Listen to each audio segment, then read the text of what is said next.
है नोएडा का गालीबाज नेता श्रीकांत त्यागी। आज तक को एक्सक्लूसिव जानकारी मिली है कि नोएडा से फरार होकर श्रीकांत त्यागी उत्तराखंड की सीमा में घुसा है। पुलिस सूत्रों के मुताबिक पुलिस की कई टीमें त्यागी के करीब पहुंच भी गईं, लेकिन वो चकमा देकर वहां से भाग गया है। श्रीकांत त्यागी की आखिरी लोकेशन हरिद्वार और ऋषिकेश के बीच में मिली थी। हालांकि वो अपना मोबाइल फोन घर पर छोड़कर गया था, लेकिन उसके 2 और फोन उसके पास मौजूद है, जिसके जरिए उसने अपने वकील और सहयोगियों से संपर्क किया है। अब पुलिस सूत्र ये भी जानकारी दे रहे हैं कि रविवार को श्रीकांत त्यागी ने 10 बार अपना मोबाइल फोन जो है वो ऑन और ऑफ किया, और यही वजह है कि गौतम बुद्ध नगर की 2 पुलिस टीम हरिद्वार और ऋषिकेश में कैंप कर रही है। ये भी बता दें आपको कि श्रीकांत त्यागी का उत्तराखंड में भी बड़ा कारोबार है। श्रीकांत ने ऋषिकेश और हरिद्वार में आधा दर्जन से ज्यादा फ्लैट और जमीन खरीद रखी है। हाल ही में श्रीकांत त्यागी ने सीएनजी पाइप बिछाने का बड़ा ठेका भी हासिल किया था। श्रीकांत त्यागी के पास और भी ठेके पट्टे का काम उत्तराखंड में है।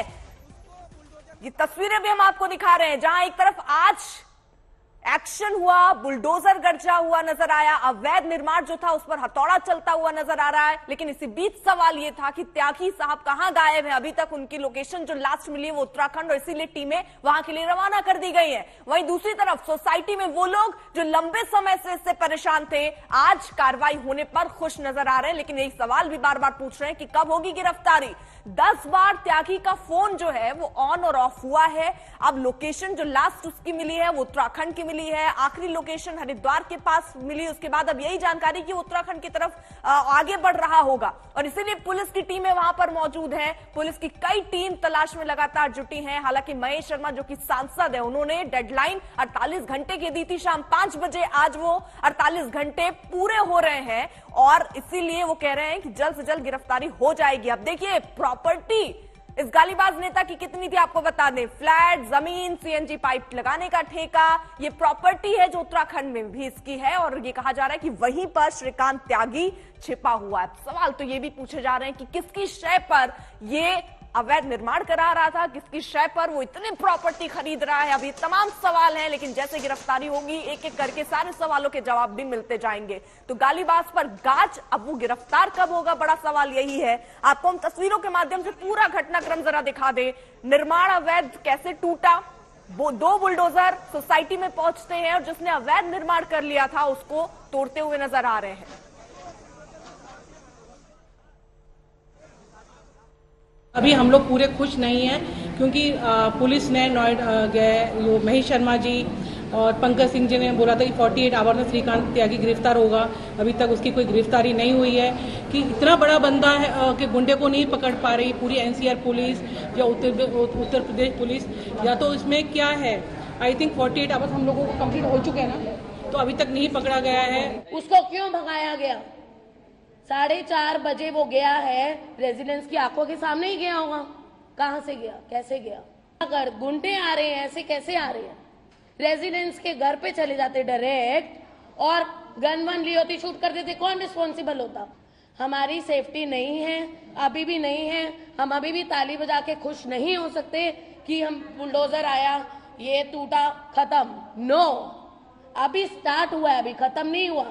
क्योंकि ये बंदा जब भी सोसाइटी में आता था, इसके साथ 2 पुलिस की जिप्सी, इसके बाउंसर और लोग होते थे, और वो हमेशा हम लोगों को धमकाते थे, हमारे साथ बुरा व्यवहार करते थे। तो हमारे पास, हम पढ़े लिखे मिडिल क्लास लोग हैं, हमारे पास इतनी हिम्मत नहीं है कि हम अपना रोज का काम करें और ऐसे लोगों के साथ मुंह में लगे। तो इसे सब लोगों ने एक्सेप्ट कर लिया था, लेकिन फिर भी इनका मन नहीं भरा। इन्होंने और पेड़ लगाने के लिए जो परसों किया, तब हमारी लेडीज ने जाके उनको रोकने की कोशिश करी और ये सारा मामला शुरू हुआ। इससे पहले नोएडा अथॉरिटी ने ग्रैंड ओमेक्स सोसाइटी में त्यागी के अवैध निर्माण को बुलडोजर से गिरा दिया। सुबह सुबह पहले हथौड़ा और फावड़ा से अवैध निर्माण को गिराने की कोशिश की गई, और फिर बुलडोजर एक्शन से त्यागी के कब्जे को नेस्तनाबूद कर दिया गया। लेकिन सोसाइटी की महिलाएं अभी इससे खुश नहीं है। जैसे बयान आपने उनके सुने, आरडब्ल्यूए ने जुड़ी जो महिलाएं हैं उन्होंने कहा प्रेस कॉन्फ्रेंस करके कि पुलिस और अथॉरिटी पर कई जिम्मेदारियां बनती थी, वो जिम्मेदारी वो निभा नहीं पाए। उनका ये भी कहना था कि नोएडा के सांसद और विधायक ने 48 घंटे का जो डेडलाइन दिया वो भी खत्म होने को है। अब गिरफ्तारी आखिरकार कब होगी, ये बड़ा सवाल वो उठा रहे हैं। वो कह रहे हैं अभी लड़ाई तो शुरू हुई है, हम बिल्कुल सुरक्षित नहीं है, क्योंकि आपको बता दें कल ही 6 संदिग्ध वहां पहुंचते हैं। वहां न सिर्फ वो एंट्री कर लेते हैं, उस महिला के बारे में पूछ रहे थे जिससे त्यागी का विवाद हुआ। अब उसके बाद उनको गिरफ्तार जरूर कर लिया गया, लेकिन लोग अपने आप को सुरक्षित महसूस नहीं कर रहे हैं। अरविंद ओझा हमारे साथ, हमारे सहयोगी इस वक्त जुड़ चुके हैं। अरविंद, कई चीजें सामने आ रही है। देखिए, जो सोसाइटी के लोग हैं वो इस बात पर भी खुश नहीं है कि अभी तक गिरफ्तारी हुई नहीं है, लेकिन इस बीच सुराग हाथ लग रहे हैं। उत्तराखंड में उसकी लास्ट लोकेशन बताई गई।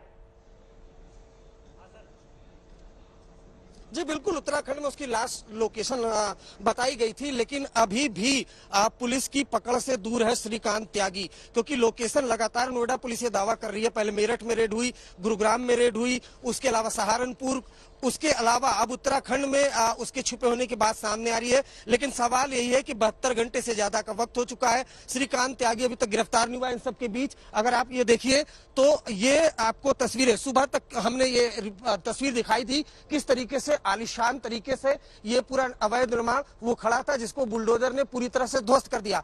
ये जो आगे का हिस्सा है वो हम आपको दिखा रहे हैं। अब जरा हम आपको बैक साइड दिखाते हैं किस तरीके से 2019 से लगातार सोसाइटी के लोग शिकायत कर रहे थे, लेकिन रसूख इतना था श्रीकांत त्यागी का कि उसका अवैध निर्माण बिल्कुल उस पर बुलडोजर नहीं चल रहा था, न उसे कोई तोड़ फोड़ रहा था। ये देखिए, ये बैक साइड का हिस्सा है जहां पर जो बकायदा जो नोएडा अथॉरिटी है उसका एक्शन हुआ है। अब हम आपको धीरे से पीछे ले जाने की कोशिश करते हैं, क्योंकि हर तरफ अवैध निर्माण है और नोएडा अथॉरिटी। अरविंद, एक सेकंड, जरा मैं आपको यहीं पे रोक रही हूँ, क्योंकि खबरें ये भी आ रही थी कि कोई तहखाना वहां पर मिला है। हालांकि उनके परिवार वालों से बात की गई, उन्होंने कहा स्टोर रूम है, लेकिन वहां पर एक दीवार बनी हुई दिख रही है। मेंटेनेंस वालों पर आरोप लग रहा है कि ये दीवार उन्होंने ही बना दिया आनन फानन में। उसको लेकर क्या जानकारी?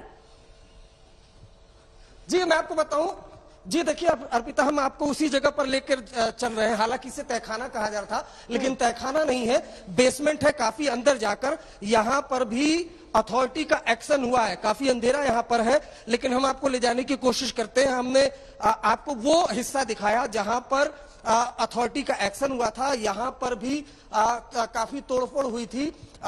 जो त्यागी का यहीं पर एक ठिकाना है, यहाँ पर वो हम गार्ड की मदद से ले जाने की कोशिश करते हैं। इस इलाके में भी उसने अवैध निर्माण अर्पिता करवाया हुआ था और यहाँ पर भी एक्शन चला है। तो इस जगहों पर एक्शन चला है। ये देखिए, यहाँ पर तोड़फोड़ की गई है अथॉरिटी की तरफ से। ये देखिए, ये जो हिस्सा है इस जगह पर अवैध निर्माण था। चूंकि काफी यहाँ अंधेरा, इसलिए यहाँ पर तोड़फोड़ है। ऊपर से नीचे तरफ अवैध निर्माण किया था। शिकायत जाती थी, सूत्र तो ये भी बताते हैं कि अथॉरिटी ने भी। अरविंद, ये जो ये रास्ता है उसने अपने ही फ्लैट से बना लिया था क्या नीचे पार्किंग तक जाने के लिए?